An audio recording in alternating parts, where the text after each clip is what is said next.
Olá, seja muito bem-vindo ou bem-vinda ao primeiro vídeo da série Paula Responde, do canal Parentalidade no Divã. E hoje eu vou responder uma pergunta da Marcela de Rondônia. Fica aí comigo!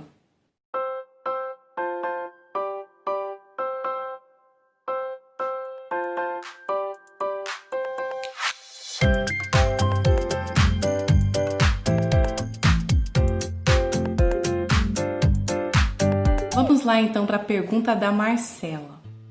Tenho uma filha de 4 anos e muitas vezes perco a paciência por coisas mínimas que ela faz. Por exemplo, quando estou conversando com alguém e ela interrompe, mesmo eu dizendo para ela esperar, só que não adianta. Então acabo brigando com ela, sinto até vergonha em dizer, mas às vezes eu grito, xingo e até dou uns tapas. Sei que isso não é legal, por favor, o que eu faço para corrigir comportamentos de minha filha e como eu faço para melhorar? Tenho sentido muita culpa por conta disso.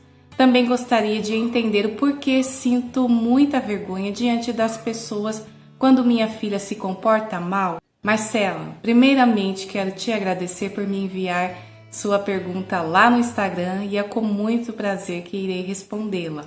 Veja só. Tem questões aqui na sua pergunta que é muito importante a gente separar algumas para ficar mais fácil. Vejamos primeiro o fato de você estar conversando e sua filha interrompendo, né? Como você diz. Você não me disse a sua idade, mas se você tem mais ou menos 40 anos, por certo você aprendeu que as crianças devem ter respeito dobrado aos adultos. No meu tempo de criança, se tivesse visita em casa, era ela quem fazia o prato de comida primeiro. Já no tempo de infância de minha mãe, ai da criança que passasse entre os adultos conversando na sala. E isso fez e faz com que tenhamos, né, a ideia de que é falta de educação uma criança interromper conversas de adulto. Isso faz parte de nossas crenças. Mas aqui vai uma dica para você, ou seja, uma estratégia, digamos assim. Né? Estratégia vem da palavra grega estrategos, que se traduz por general e significa mirar no final da guerra e não só no desenrolar dela apenas. E para isso, o estratego grego deslocava os arqueiros, cavalaria ou infantaria para os pontos certos, elaborava o roteiro de fuga e pensava em que momento atacar e retroceder. Resumindo, estratégia é avançar ou retroceder de acordo com o seu objetivo final. O que é uma pessoa não estratégica? É a pessoa que atua só naquele momento determinado. O que eu quero dizer com isso? Se antecipe. Pais gentis e firmes atuam proativamente, ou seja, detectam o comportamento a ser corrigido e decidem ações ali para corrigi-lo antes mesmo que ele aconteça, tá? Então, por exemplo, converse com a sua filha e explique a ela que quando você estiver conversando com alguém, ela também terá toda a liberdade de conversar desde que ela respeite o momento que a pessoa estiver falando e assim combinem um gesto que ela poderá fazer quando quiser falar. Eu e meu marido fizemos isso quando nossas filhas eram pequenas.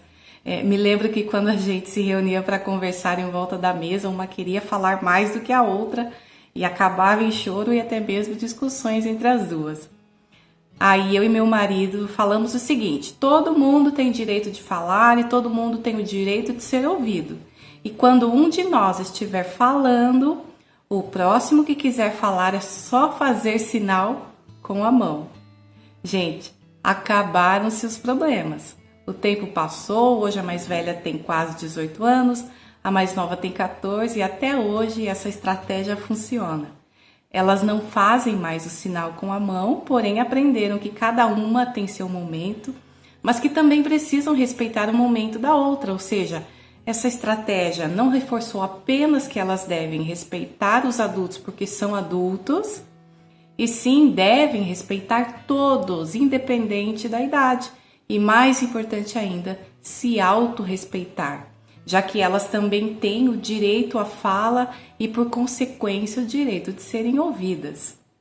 Essa ideia de que a criança tem que respeitar o adulto só porque ele é adulto De certa forma, é prejudicial, tá, gente? Afinal, tem adultos que infelizmente não merecem ser respeitados porque são adultos muito malvados, né? Imaginou um adulto muito mal interagindo com seu filho ou filha? Vai ser difícil para sua criança se defender e até mesmo pedir ajuda para você. Porém, esse é um assunto para um outro vídeo.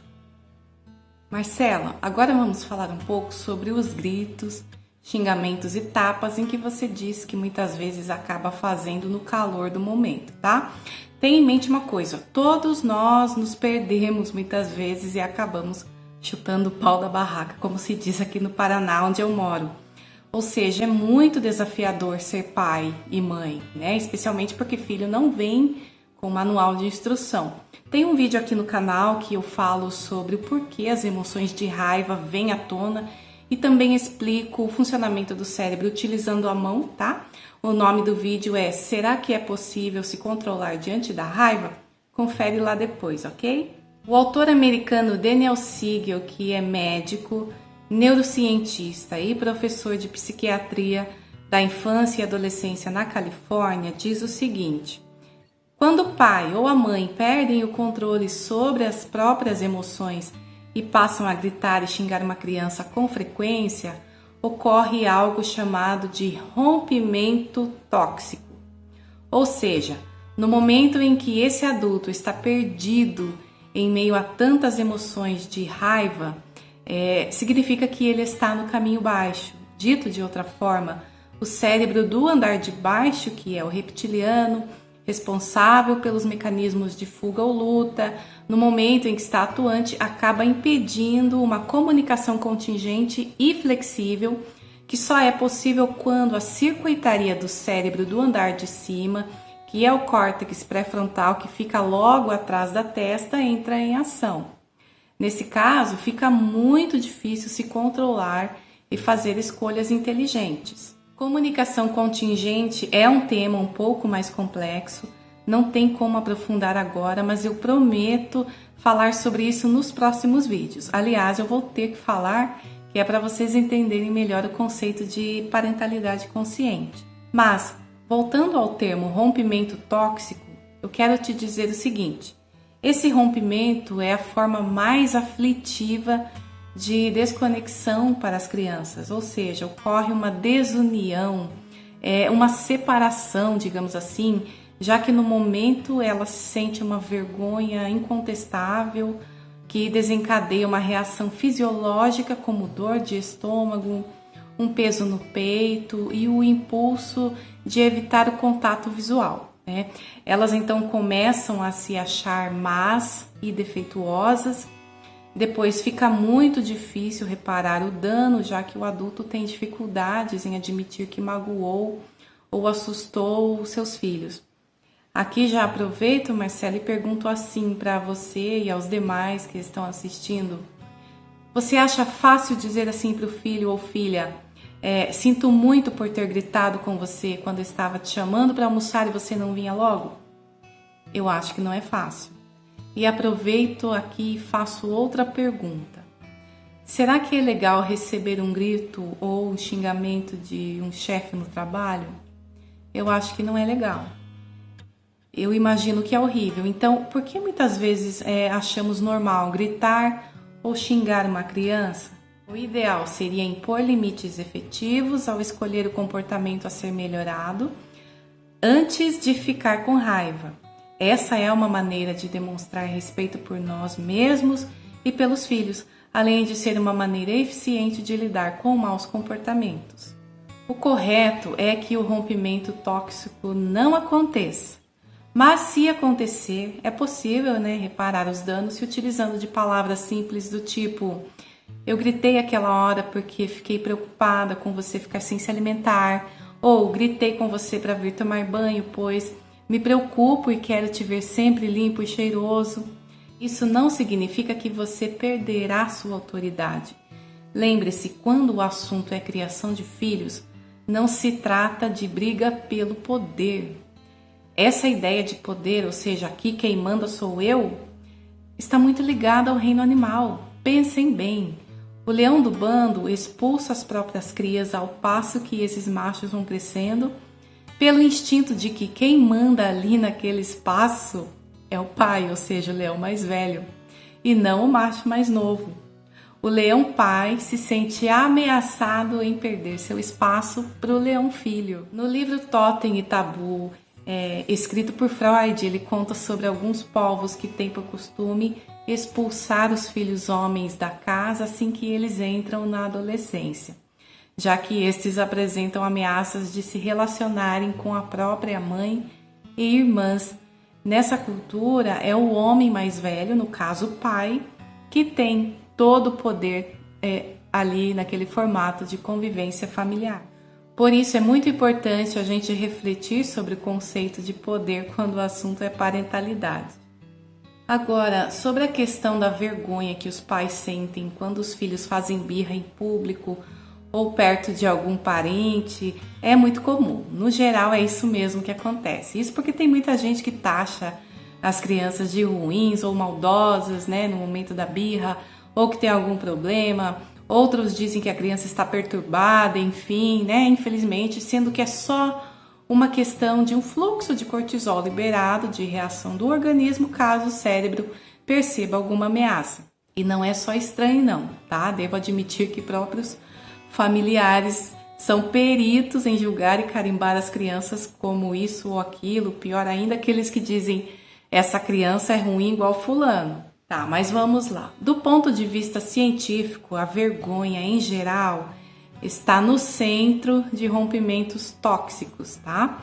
Quando nos deparamos frente a um ataque de birra em que não nos preparamos antes de forma estratégica, conforme já falei no início do vídeo, sentimentos como frustração, humilhação e fúria acabam vindo à tona.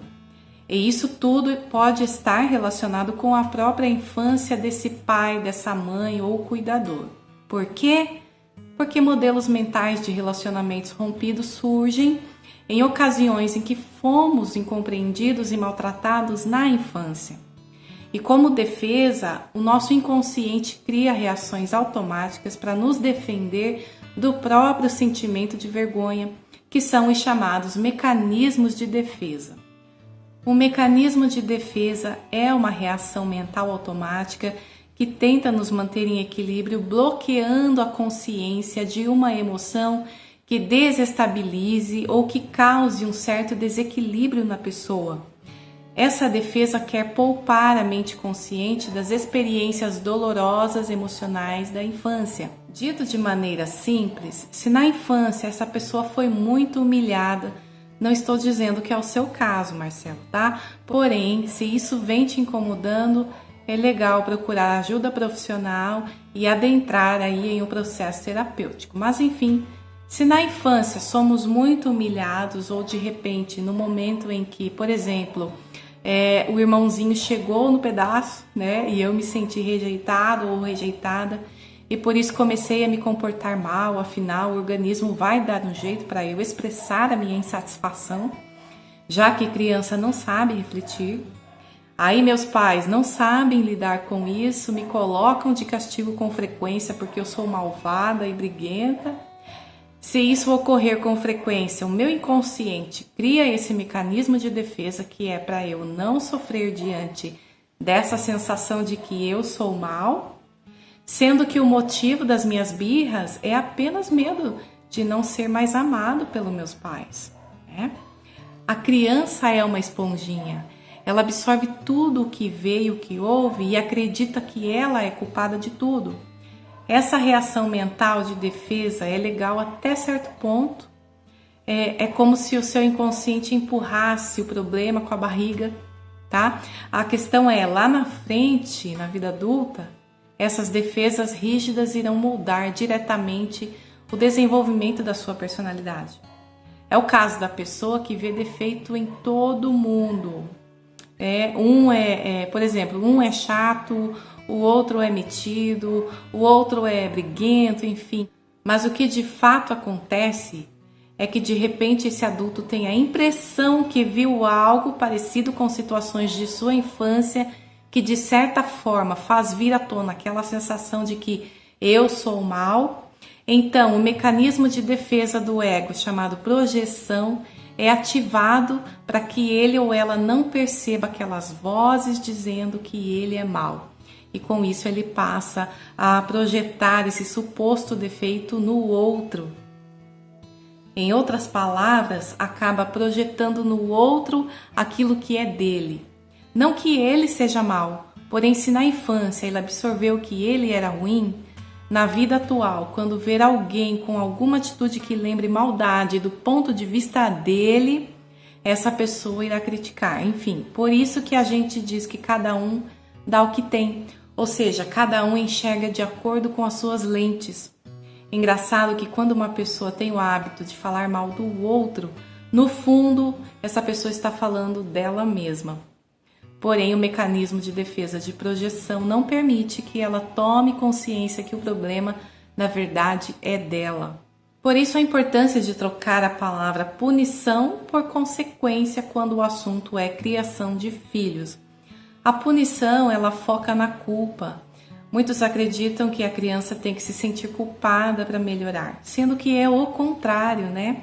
No caso dessa criança que está com medo de perder o colo com a chegada do irmãozinho, seria muito mais eficiente ensiná-la alguns gestos de demonstração de carinho do irmão, inclusive entre todos os membros da família, do que taxá-lo de mal, ruim ou briguento, punindo-o para que se sinta culpado, fazendo com que as coisas piorem cada vez mais. E para concluir minha fala sobre esse assunto, pense assim: em vez de ficar preocupada ou preocupado com o que os outros irão falar ou pensar quando seu filho fizer birra ou pirraça, concentre-se no que você irá fazer quando isso ocorrer. Você pode pegá-lo no colo e ir para um local mais tranquilo para ele ou ela se acalmar. O que não seria legal é ceder dando o que o filho quer, já que ele precisa aprender que não é fazendo birra que conseguimos o que queremos. Depois, quando a criança estiver calma, você poderá dizer a ela, explicando a maneira correta de pedir alguma coisa. Isso não quer dizer que que seu filho irá mudar aí da noite para o dia. Porém, ao manter sua palavra com gentileza e firmeza, ao mesmo tempo, seu filho irá assim assimilar o aprendizado de que nem tudo na vida é do jeito que a gente quer. Então era isso que eu gostaria de refletir com vocês no vídeo de hoje. Agradeço o seu tempo aqui comigo. Fique à vontade para me fazer perguntas aqui nos comentários ou lá no direct do Instagram, se você deseja um pouco mais de privacidade. Meu Insta é @paulablum_adp e na medida do possível irei responder com todo carinho. Beijos no seu coração e até a próxima, se Deus quiser.